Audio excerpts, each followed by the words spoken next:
पहला सवाल तो यही करना चाहेंगे, हालांकि जाहिर सी बात है मेहनत आपने की, मेहनत रंग भी लाई है और काफ़ी खुश भी आप नज़र आ रहे हैं, लेकिन फिर भी कैसा लग रहा है?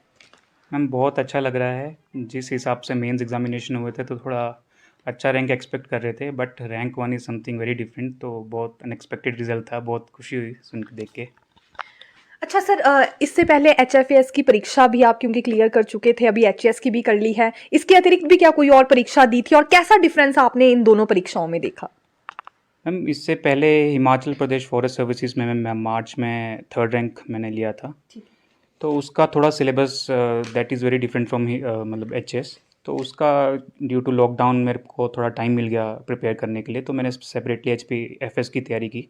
तो उसमें थर्ड रैंक आया। फिर उसके साथ साथ मैंने एचएएस की और यूपीएससी की अपनी तैयारी कंटिन्यू की थी।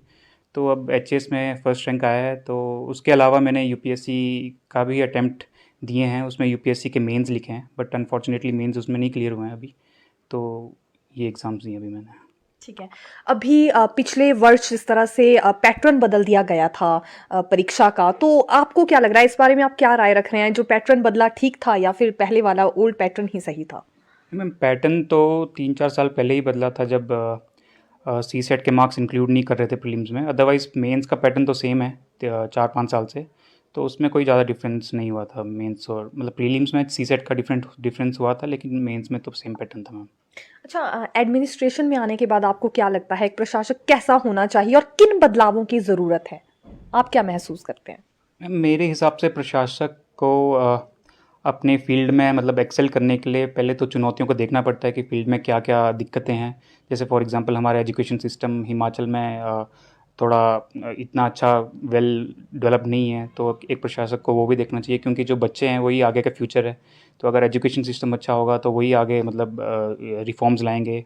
हिमाचल में रिफॉर्म्स मतलब देखा जाए तो apart from that ma'am, Himachal में बहुत रिमोट विलेजेस हैं। तो आई थिंक अगर हम उनको कनेक्ट करें through proper connectivity roads building से, मतलब अच्छा इंफ्रास्ट्रक्चर डेवलप करें, तो वो I think that should be the main role of an administrator. आप एक रिमोट विलेज से हैं खुद भी, और तभी आपने शायद ये बात अभी इस दौरान कही। फिलहाल क्या कहना चाहेंगे इस पॉइंट ऑफ व्यू से अभी?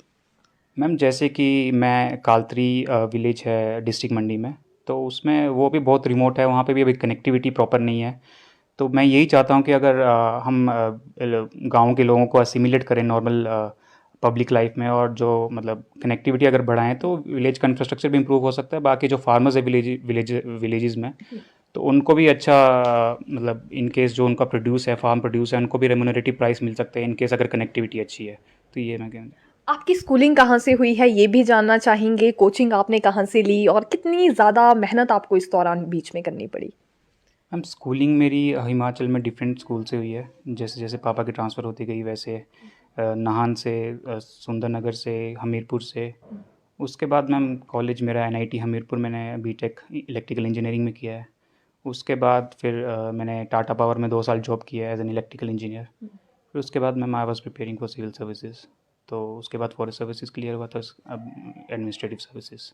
क्योंकि आप बीटेक कर रहे थे, तो कैसे आपका दिमाग इस तरह से एडमिनिस्ट्रेटिव सर्विसेज के लिए डाइवर्ट हो गया, थोड़ा सा ये भी जानना चाहेंगे। मैम मेरे पिताजी भी गवर्नमेंट डिपार्टमेंट में थे। वो डिस्ट्रिक्ट अटॉर्नी प्रोसिक्यूशन डिपार्टमेंट से रिटायर हुए हैं। उसके अलावा मेरी सिस्टर स्वाति बरवाल हैं। उन्होंने हिमाचल जुडिशल सर्विसेज में रैंक 3 हासिल किया था 2018 में। तो वो रैंक 2 हासिल किया था हिमाचल जुडिशल सर्विसेज में। तो वो अभी सिविल जज धर्मशाला में है। तो उनसे उन्होंने कंटिन्यूसली मेरे को मोटिवेट किया कि प्राइवेट सेक्टर से आके तुम हिमाचल में एडमिनिस्ट्रेशन में जाके तुम काफ़ी अच्छे रिफॉर्म्स ला सकते हो। तो उनकी वजह से I started preparing for civil services. ठीक है, कहीं ना कहीं ये क्रेडिट आप अपनी सिस्टर को देना चाहेंगे। जी जी, सिस्टर और माता पिता दोनों को। ठीक है। जी बाकी यंगस्टर्स के लिए क्या नया मैसेज लेकर आए हैं, क्योंकि बहुत सारे यंगस्टर्स अभी ऐसे होंगे जो तैयारी कर रहे होंगे, कोचिंग ले रहे होंगे, और बहुतों के हाथ सफलता लग भी नहीं पाती है, तो क्या ऐसे में कहना चाहेंगे? हम सक्सेस एक रिलेटिव टर्म है। सक्सेस एकदम इमिजिएटली नहीं मिलती है। सक्सेस से ज़्यादा फेलियर्स मिलते हैं। तो उन्हीं फेलियर्स को हम अगर एम्ब्रेस करेंगे और फिर फर्दर उसके ऊपर काम करेंगे कि क्या गलत गया, तो उसके बाद सक्सेस लगना थोड़ा आसान हो जाता है। लेकिन हमें बिल्कुल डिमोटिवेट नहीं होना चाहिए फेलियर से। जैसे मेरा खुद फोर्थ अटेम्प्ट था, उससे पहले मैं काफ़ी टाइम फेल हुआ हूँ। तो उससे मैंने अपनी तैयारी नहीं छोड़ी, कभी डिमोटिवेट नहीं हुआ। I continued my studies. तो उसी के रिज़ल्ट में I got first rank in administrative services. Maximum तौर पर हम क्या देखते हैं कि ऐसे ही अभ्यर्थी जो कि सफलता जिनके हाथ लग जाती है, फिर बाद में ये देखने के लिए आता है कि सोशल नेटवर्किंग साइट से काफ़ी ज़्यादा दूर थे, स्मार्टफ़ोन कम इस्तेमाल करते थे। क्या आपके साथ कुछ ऐसा था? जी मैम, मेरा सोशल मीडिया बिल्कुल बंद था। फेसबुक बंद था, इंस्टाग्राम सब कुछ बंद था, व्हाट्सएप थोड़ा मैं चलाता था फॉर नेसेसरी इन्फॉर्मेशन।